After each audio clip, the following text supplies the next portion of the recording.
not only you need to link two things in the game a few times, but you need to match the answers with your friends. Match 5 coming up.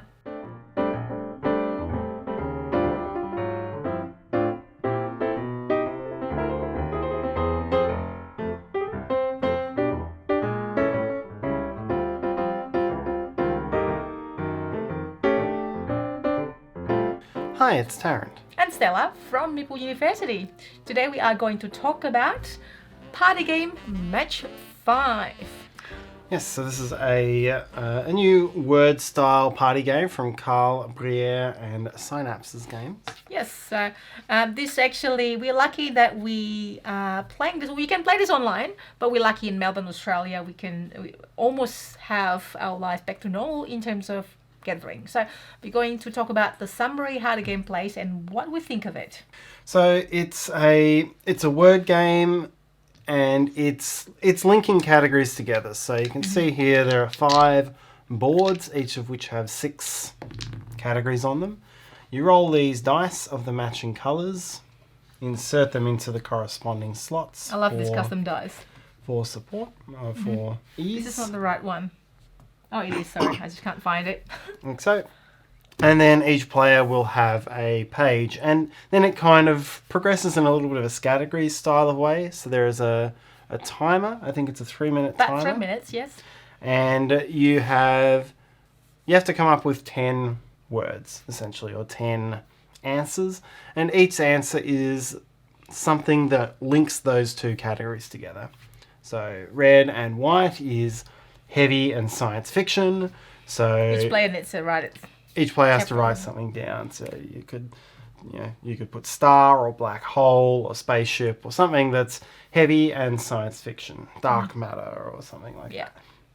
And then you go through in the time allotted. You come up with 10 answers, and once it's all done, everyone compares answers, and you're trying to match with other players. So you get 2 points if you match with another player. At least one other player. Yep. You get 1 point if you don't match, but you've still come up with something valid.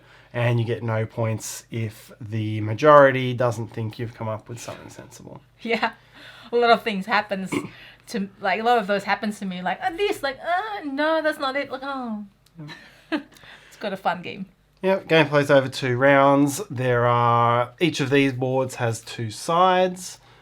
Which gives you some extra replayability, and there are 2 sets of a board and a die for each colour in the game. So the possibility is almost endless. I mean, I can see you can also create your own board categories, really. So what do you think, Tarrant? I think it's fine. It's an easy party game. It's easy to sub people in and out. It's the sort of thing you can play very easily at a meetup. It's a good sort of icebreaker at a meetup. Beyond that, there are better word games out there. There are, I find the ones where you're trying to match with other people, it forces you to play safe sometimes. So it takes some of the real joy and fun out of the party element of some of the game, I think. But it wouldn't work in any other real way here. Otherwise, you would become too obscure, and it just wouldn't make sense. So, I think that's where it sits for me. It's a fine game. It doesn't distinguish itself in any huge way. Okay. So one more thing, part of the rule is that you can't use more than one concept on a game. So let's say if it's floats and heavy, and also heavy and science fiction, you can't write, I don't know, Starship Enterprise, or I don't know, whatever. So you have to be different concept. It could be like a concept could be 1 word, 2 words, or whatever, like a concept of thing. Vegetable that is hot, vegetable that is floats. Well, what's floating vegetables? I don't know. Carrots, is it floating when it's boiled? I think they sink. No, like spinach or something. That will tend to float. Chili hot, and then chili is you can't use chili for the 2 twice in the game, for example. But there's a lot of things, a lot of concept, and then 3 minutes is not that long. So when you have to come up with 10 concepts and you only have about 3 minutes, I'm like, next. Oh, I can't come up with anything. I usually go next, and come back to it. That's probably how I find it better. But I quite enjoy this game. Although I think like my concept, it depends on who you're playing with. My concept is like people like, what is that? No, that's not part of this. Oh, it is in. I thought it is growing up, but it's not. Like, oh, I think that's where our friends, like our group of friends, like this particular group of friends, like, oh yeah, okay, we'll give it to you. Like, feel sorry for me or something like that. But it was still fun. That thing. So there's a lot of variety, and yeah, that's the thing that sometimes it is hard to come up with. Sometimes it's really hard. It's like, let's say I don't know, holiday magic is easy, like Disneyland, and hoping to match with everybody. But to match it with other players, I don't know if I can do that a lot. Did you match yours a lot? I did moderately. Yeah. I did okay. Yeah, you're right. So what are your favorite party games? Have you played this? Do you like word games? Well, if you like word games, you probably enjoy Match 5 because it's, I don't know if there's anything else that's quite like it or not. Do you remember? I mean, it's a different spin on Right. category linking games like Cross Clues and Code Yes, it Names is. and things like that. Okay, So it's a yes. different, very, very light, very non-stressful variant of that, I think. It's pretty stressful when you have 3 minutes to having to come up with stuff. How many players does it play, Tarrant?